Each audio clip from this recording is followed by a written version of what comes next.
Bismillah. Assalamualaikum warahmatullahi wabarakatuh. Alhamdulillah, salatu wassalamu ala Rasulillah wa ala alihi wa sahbihi wa sallama taslima. An Muawiyah bin Abi Sufyan qala Rasulullah sallallahu alaihi wasallam, man yuridillahu bihi khairan yufaqihuhu fid din. Dari Muawiyah berkata Rasulullah sallallahu alaihi wasallam, barang siapa yang Allah inginkan kebaikan, maka Allah akan pahamkan agama. Berarti syarat ingin mendapatkan kebaikan di dunia dan di akhirat hanya satu, yaitu fahmu ad-din, paham tentang agama.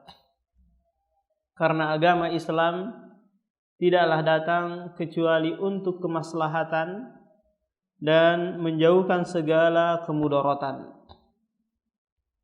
Maka Islam datang mengatur hal-hal yang berkaitan dengan peribadatan dan hal-hal yang berkaitan dengan hubungan kepada manusia, atau yang dikenal dengan hablu minallah dan hablu minan nas. Jadi seluruh syariat kita hanya mengatur dua hal ini, sehingga berbahagialah kaum muslimin, segala aktivitasnya itu diatur oleh Allah dan Rasulnya, karena Allah yang sangat mengetahui tentang kebahagiaan kita daripada kita sendiri. Maka oleh karena itu, marilah kita senantiasa untuk ziyadatul ilmi, untuk menambah ilmu, karena dengan ilmu akan menjadi jelas perkara bagi kita. Akan tetapi dengan kebodohan akan mendatangkan keraguan, mendatangkan kebimbangan di dalam beragama maupun bermuamalah. Nah, kita lanjutkan tafsir surah Al-Fatihah, masih di ayat yang ke-6. Allah Subhanahu wa taala berfirman, ihdinas siratal mustaqim, tunjukkanlah kepada kami jalan yang lurus. As-siratal al-mustaqim. Para ulama al-mufassir berbeda-beda menafsirkan as-siratal mustaqim ini. Ada yang mengatakan Islam, ada yang mengatakan kebenaran, ada yang mengatakan Nabi Muhammad. Yang semua itu ibarahnya saja, ungkapannya saja yang berbeda, tapi maknanya satu, yaitu agama Islam yang dibawa oleh Nabi Muhammad, dan itu adalah kebenaran yang hakiki. Jadi kita diperintahkan oleh Allah Subhanahu wa taala untuk menempuh jalan yang lurus. Sehingga Rasulullah sallallahu alaihi wasallam menggambarkan kepada para sahabat tentang jalan yang lurus tersebut. Rasulullah membuat garis lurus. Kata Abdullah bin Mas'ud, khattolana Rasulullahi khattan mustaqiman. Rasulullah menggambarkan kepada kami garis yang lurus. Kemudian setelah membuat garis yang lurus, kata Rasulullah, hadza sabilullah, ini adalah jalannya Allah. Garis yang lurus itu, Pak. Kemudian wa khatta khututan yaminan wa shimalan. Kemudian Rasulullah membuat garis di kiri dan di kanannya. Garis kiri dan kanannya garis yang banyak sekali. Kemudian kata Rasulullah, hadhihi subul, ini adalah jalan-jalan. Wa ala sabilin syaitanun, di setiap jalan tersebut ada syaitan yad'u ilaihi, yang menyeru kepada jalan tersebut. Nah, jadi Rasulullah sallallahu alaihi wasallam menafsirkan ayat ini dan surah Al-An'am ayat 153. Allah berfirman di sana, wa anna hadza sirati mustaqima fattabi'uh wa la tattabi' subulah fatafarraqu bikum an sabilihi dzalikum wassaqum bihi la'allakum tattaqun. Kata Allah Subhanahu wa taala, ini adalah jalanku yang lurus, yaitu agama Islam.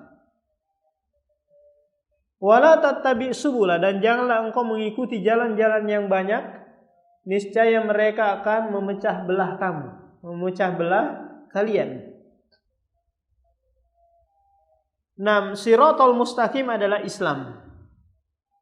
Yang mana nanti yang dinafikan dari Islam adalah Yahudi dan Nasara, Majusi dan agama-agama yang lainnya.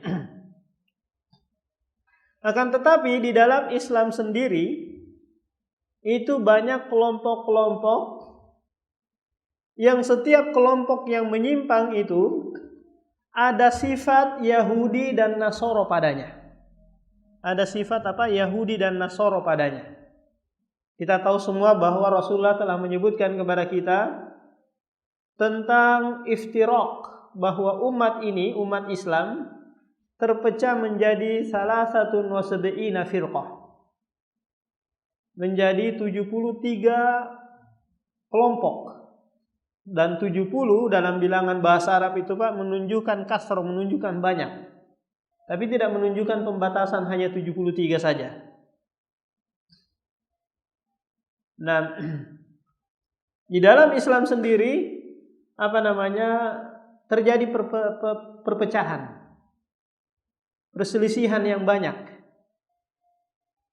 Yang itu sudah diisyarahkan oleh Rasulullah sallallahu alaihi wasallam dalam hadis Irbad bin Sariyah, "Wa man ya'ish minkum fasayara ikhtilafan katsira fa 'alaikum bi sunnati wa sunnatil khulafa'ir rasyidin."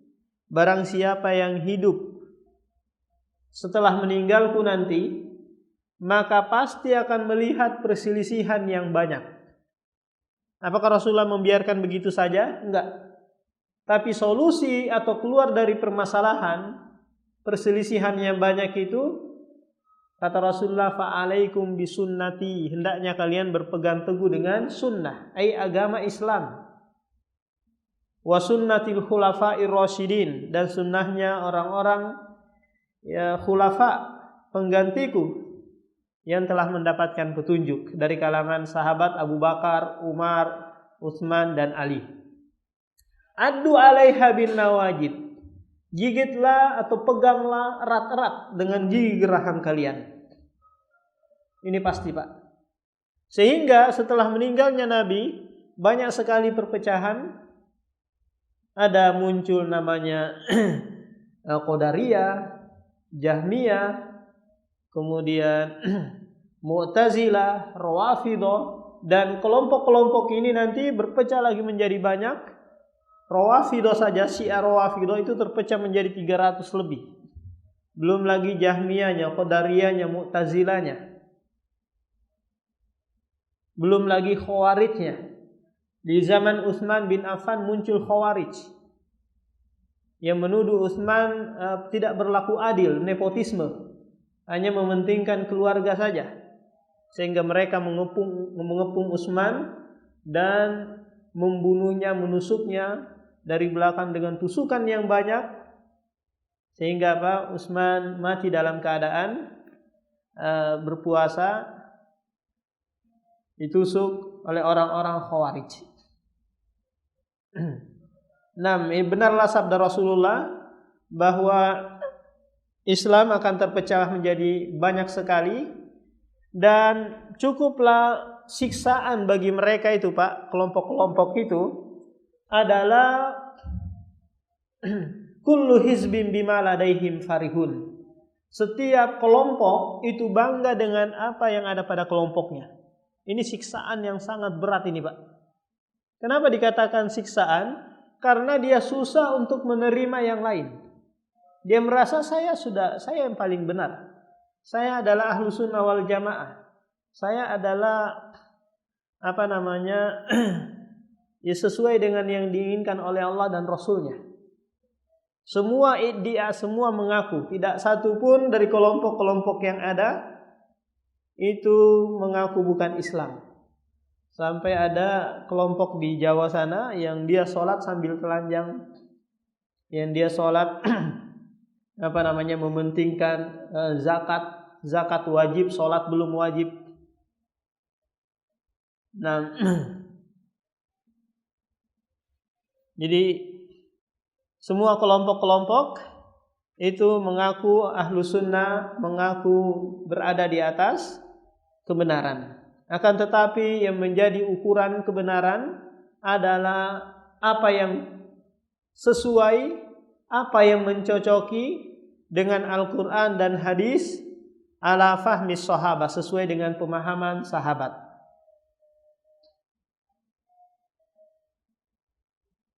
Wa anna hadza sirati mustaqima, ini adalah jalanku yang lurus. Kemudian Allah Subhanahu wa taala menafsirkan jalan yang lurus itu apa? Siratal ladzina an'amta alaihim, yaitu jalannya orang-orang yang telah Engkau berikan kenikmatan. Di sini Allah Subhanahu wa taala tidak memperincikan orang-orangnya itu siapa saja, yang mereka berjalan di atas jalan yang lurus. Akan tetapi Allah Subhanahu wa taala menafsirkannya di surah An-Nisa ayat 69. Allah mengatakan di sana, "Wa may yuti'illaha war rasul faulaika alladzina an'ama Allahu alaihim minan nabiyyin was-siddiqin wasyuhada'i was-solihin fahasuna ulaika rafiqa."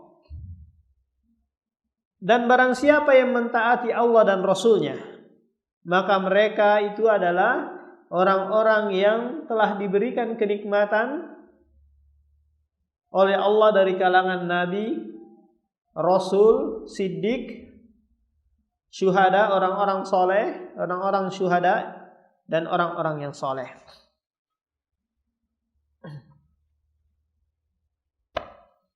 Nah, sebelum Allah Subhanahu wa taala menyebutkan siapa-siapa saja mereka yang telah menempuh jalan yang lurus ini, Allah menyebutkan di awal dengan kata in'am, bahwa orang-orang yang menempuh jalan yang lurus ini adalah kenikmatan. Kenikmatan yang hakiki dan kenikmatan yang sebenar-benarnya, Pak. Coba bayangkan, Pak, kalau sekiranya kita tidak berjalan di atas jalan yang lurus, kita berjalan di atas jalannya syaitan, maka aktivitas yang kita lakukan itu sia-sia. Harta yang kita serahkan itu tidak dianggap. Ya, tidak dianggap oleh Allah Subhanahu wa taala. Karena apa? Karena kita bukan berjalan di siratul mustaqim. Minan nabiyyin was-siddiqin wasyuhada. Ini adalah orang-orang yang telah menempuh jalan yang lurus. Maka ikutilah mereka. Ikutilah mereka, yaitu dari kalangan para nabi dan pengikutnya, yaitu sahabat. Di surah An-Nisa Allah Subhanahu wa taala berfirman ayat 115 itu,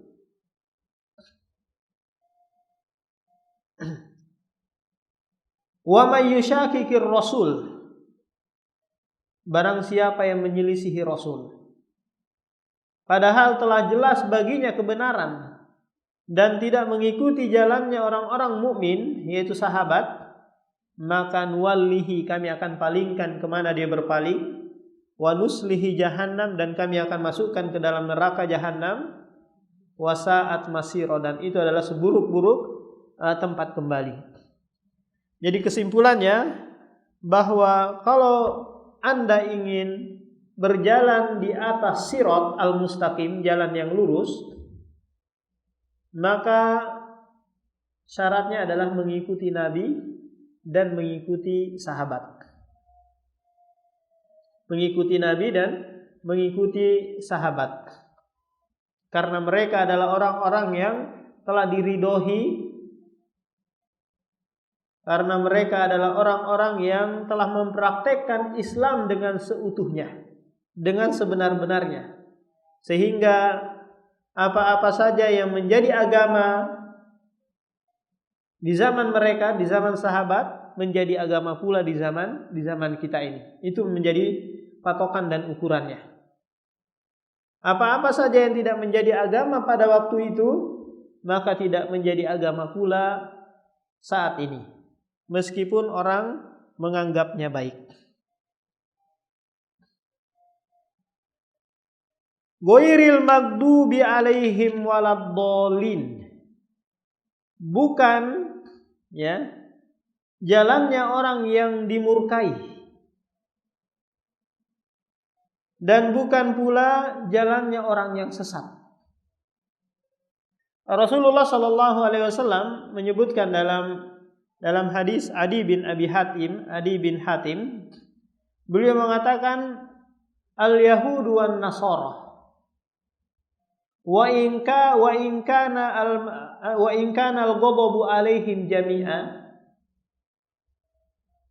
walakin al-yahudu khussa bihim li'annahum ya'rifuna al-haq wa ya'rifuna al-haq wa yattabi'ul batil atau kama qala an-nabi. Nah, kata Rasulullah sallallahu alaihi wasallam, Yahudi dan Nasara kedua-duanya dimurkai dan kedua-duanya sesat. Akan tetapi al-maghdub yang dibenci itu adalah kekhususan orang Yahudi. Kenapa demikian? Karena mereka itu ya'rifunal haq, mengetahui kebenaran, akan tetapi mereka mengingkarinya. Sengaja mengingkarinya. Bukti dari hal itu dipaparkan oleh Allah Subhanahu wa taala bahwa orang-orang Yahudi itu mengetahui Nabi Muhammad, mengetahui sifat-sifat Nabi Muhammad sebagaimana mereka mengetahui anak-anak mereka. Akan tetapi mereka tidak mau mengikuti. Ya'rifunahu kama ya'rifuna abna'ahum. Mereka mengetahui Nabi Muhammad, Nabi setelah Nabi Isa, akan tetapi mereka tidak mau mengikutinya.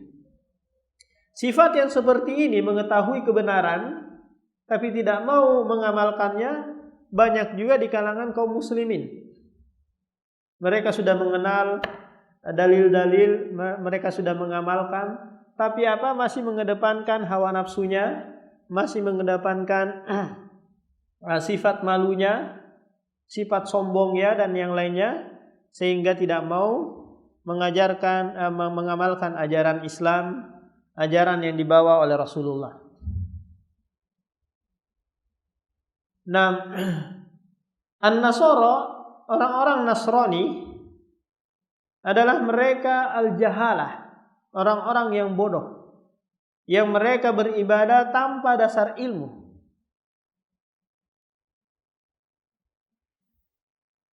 Perubahan, perombakan yang terjadi di Injil itu banyak sekali, sehingga kita dapati Injil yang ini dengan yang itu berbeda. Akan tetapi mereka tetap melakukannya, tetap mengamalkannya dengan dasar kebodohan. Sifat yang seperti ini pun ada di kalangan kaum muslimin. Banyak sekali dari kalangan orang-orang sufi, mereka beribadah dengan dasar kebodohan, dengan dasar prasangka bahwa ini adalah hadis, ini sesuai dengan tuntunan Rasulullah sallallahu alaihi wasallam. Dan itu sesat dan menyesatkan. Sementara kaum muslimin yang berada di atas jalan yang lurus, mereka adalah orang-orang yang berilmu, kemudian mengamalkan ilmu yang telah diperoleh semampunya. Karena ilmu itu dapat menyingkap keraguan dan dapat mengantarkan kepada al-matlub, sesuatu yang dituntut. Sebagaimana Seorang penyair berkata, "I'lam hudita anna afdolal minan ilmun yuzilu syakka anka wad-daram." Ketahuilah, semoga Allah memberikan hidayah kepadamu, bahwa afdolal minan, sebaik-baik karunia, adalah ilmu yang dapat menyingkap keraguan, kerancuan dalam beragama dan mengantarkan kita kepada jalan menuju Allah Subhanahu wa taala. Nah, ini yang bisa dijelaskan mengenai tafsir surah Al-Fatihah dari ayat pertama hingga ayat ke-7. Semoga bermanfaat. Ada yang mau ditanyakan, Pak? Sebelum kita tutup.